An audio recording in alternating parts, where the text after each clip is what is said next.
Okay, so you folks sent us on a deep dive into Georgia's prison system, huh? And wow, you weren't kidding around with this stack of stuff.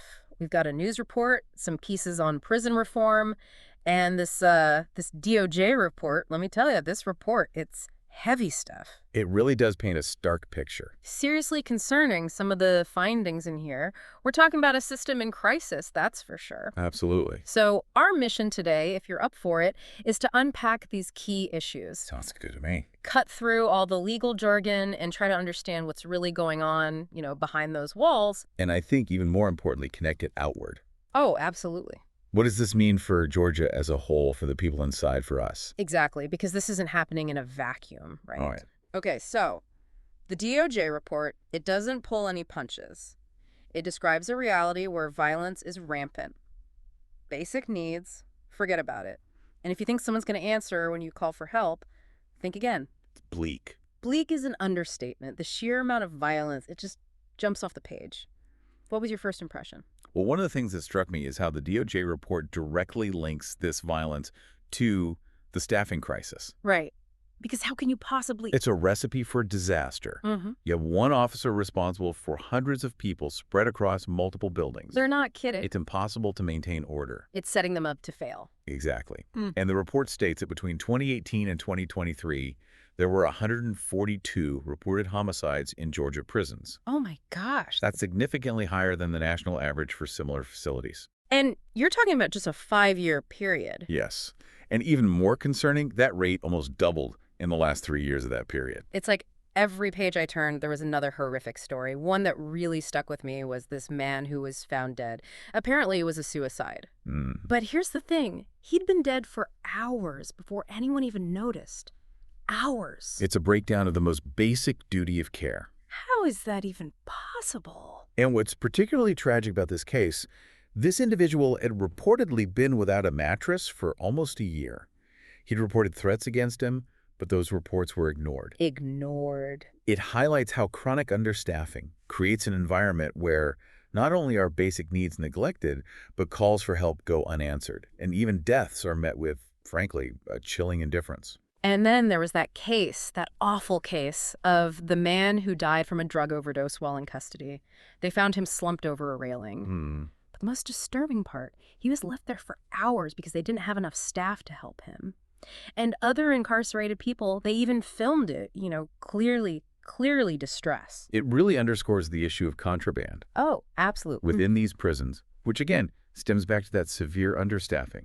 Drugs, weapons, cell phones, you name it, it's readily available. So it's fueling that cycle. Exactly, fueling that cycle of violence. And it's not just about, a lack of bodies and uniforms. It's about the lack of accountability at the top. The report, it explicitly says that Georgia has known about these problems for years. Lawsuits, settlements, and yet here we are, same problems. And the most concerning thing is this isn't just an internal crisis. Right. It impacts everyone. It ripples outward. The DOJ actually links the rise in violent crimes, like the ones that are planned from inside these prisons, to the lack of security. Right, because you have... We're talking cell doors that don't lock, broken cameras, tools, and keys that are unaccounted for. It's chaos. It's chaos. And you know who suffers the most in chaos? the most vulnerable. The most vulnerable. And the DOJ report, it really doesn't hold back when it comes to how the system is failing LGBTI individuals. It's incredibly concerning. It's heartbreaking. The report paints a picture of how LGBTI individuals are targeted by gangs, denied even basic protections, housed in facilities that completely disregard their gender identity. One example that really got to me was this transgender woman who was basically treated as the property of rival gangs. It's a complete failure to protect this vulnerable population. And the report points to a disregard for PREA standards in particular. And just for our listeners who might not be familiar with that acronym, PREA, that's the Prison Rape Elimination Act, it sets standards for protecting incarcerated individuals from sexual assault. Exactly. And in this case, it just shows a blatant disregard for those standards. It points to a much larger systemic issue. Absolutely. And it's not just about physical safety. The report also found that when LGBTI individuals report abuse, their complaints are often ignored. Requests for protective custody denied. And their experiences with sexual assault minimized, dismissed. One of the cases that stood out to me involved a gay man who reported being sexually assaulted by his cellmate. Oh, gosh. Both of them admitted to the sexual contact, which, by the way, was initiated by the cellmate under gang orders Yeah. to basically drive the man out because he was gay. Oh, my gosh. This case was deemed unsubstantiated How? because investigators couldn't find any seminal fluid. You're kidding. So a complete disregard for the victim's experience, for the reality of sexual assault. It's awful. And this isn't an isolated incident. The report is filled with similar stories that just show how the system is failing to protect those who are most vulnerable. It all comes down to how investigations are conducted, or should I say not conducted. Exactly. And this is something that the DOJ report really dives into. So we're seeing a real pattern here, aren't we? Lack of staff, lack of security, lack of accountability. It's a recipe for disaster. And you can't talk about the systemic issues without talking about classification. Right, because when classification fails, the consequences, they can be really, really serious. Absolutely. So for our listener who maybe isn't familiar with the ins and outs of the prison system, can you break that down a little bit? What exactly are we talking about with these classification reviews, and why are they so important? Sure. So in theory, a classification review is designed to assess each individual's security risk. Are they likely to be violent? What are their needs? Do they have a history of violence, gang affiliation, things like that? Okay. And they use this information to determine where someone is housed, with whom, what level of supervision they require. Makes sense. So where's the breakdown happening?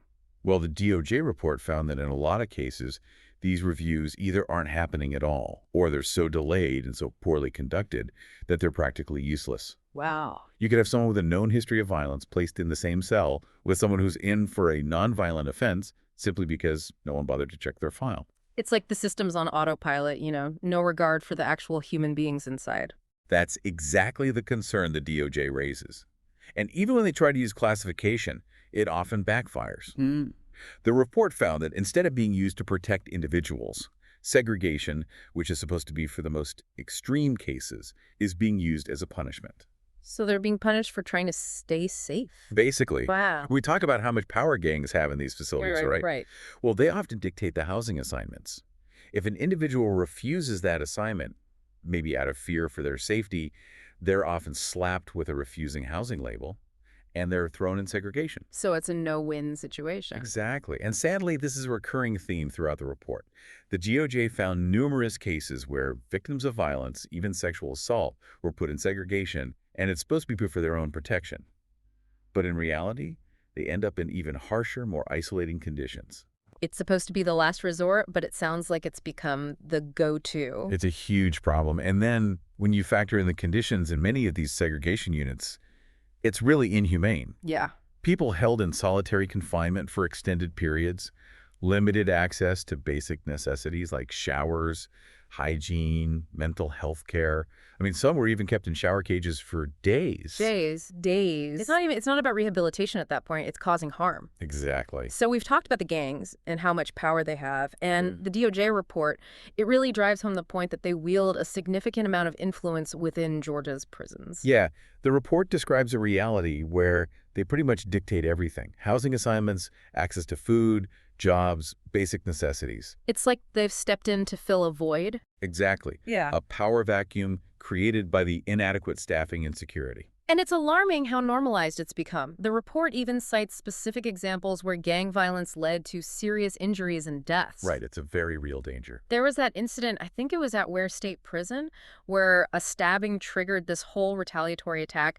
7 people ended up in the hospital. And it all goes back to that cycle of violence that's tied to the contraband. Right, because the drugs, the weapons, they're just flowing in. Right, and that further empowers the gangs and undermines any attempt at maintaining order. And what's even more disturbing is how the DOJ highlights how these gangs, they prey on the most vulnerable people within the system. Absolutely. Especially LGBTI individuals. The report details how they are frequently targeted for violence, sexual assault, exploitation, often forced into trading sexual favors for protection.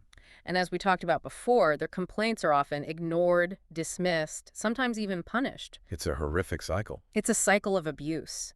And it really shows how these systemic failures, they disproportionately impact the people who are already the most vulnerable. And that brings us to another critical point in the DOJ report. Okay.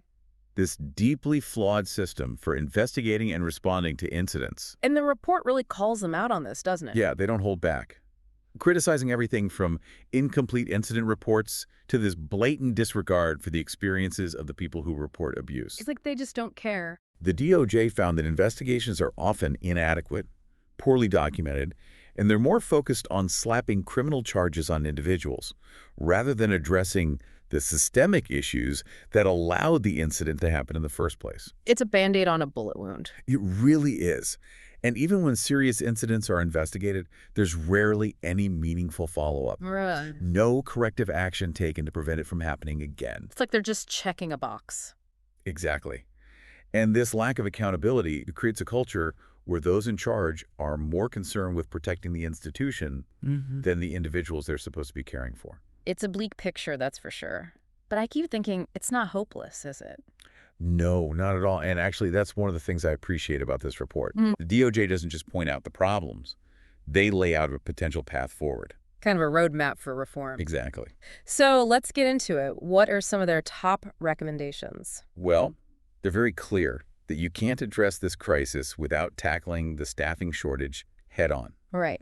They recommend increasing staffing levels to 90% of currently allotted posts.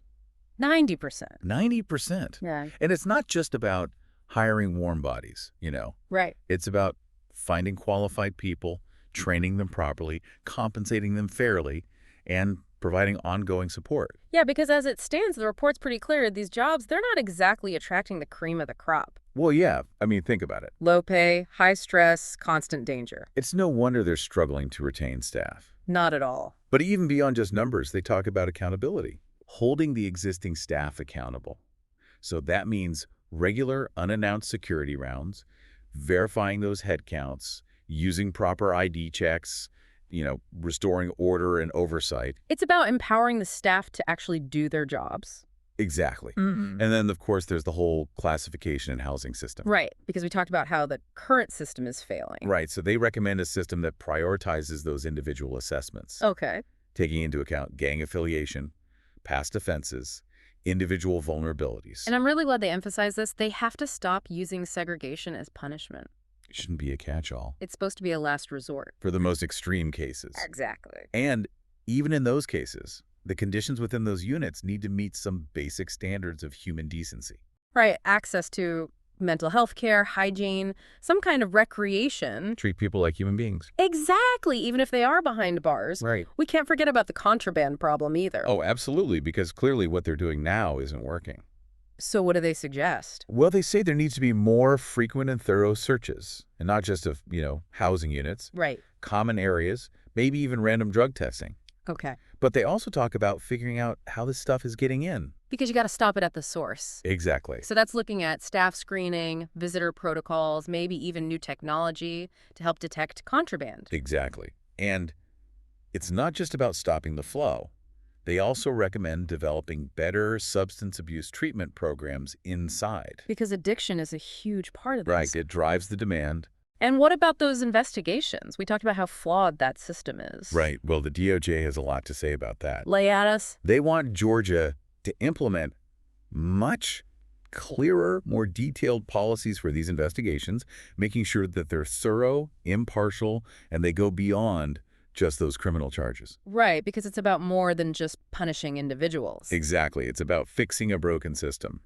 And they specifically talk about trauma-informed training for investigators who are handling sexual assault cases. Which is so important because, as we've seen, the current approach, it often misses the nuances of those cases. Yeah, especially in a prison environment. So if I'm hearing you right, what they're really calling for is more transparency and accountability. Absolutely. They recommend these really comprehensive reviews for critical incidents, data analysis to identify patterns, and mechanisms for public oversight. It's about creating a system that's not afraid to look at its own failures. Right, and then making the changes necessary to prevent them from happening again. So it's a tall order. There's no doubt about that. Oh, yeah, But at least the DOJ has laid out a clear path forward. they have. Now it's up to Georgia to decide if they're going to take it. That's the million-dollar question, and I think it's a question for all of us, not just the lawmakers, not just the corrections officers. Right, because ultimately, this isn't just about what's happening behind those prison walls. This is about us. Exactly. It's about who we are, what we value, and what we're willing to tolerate as a society. We've covered some really heavy stuff in this deep dive. We have. But there's some truth to that saying, right? Sunlight's the best disinfectant. Absolutely. And hopefully, by shedding some light on these issues, we can start to imagine a better way forward. So, for everyone listening, stay informed, stay engaged. This is a conversation that deserves our attention.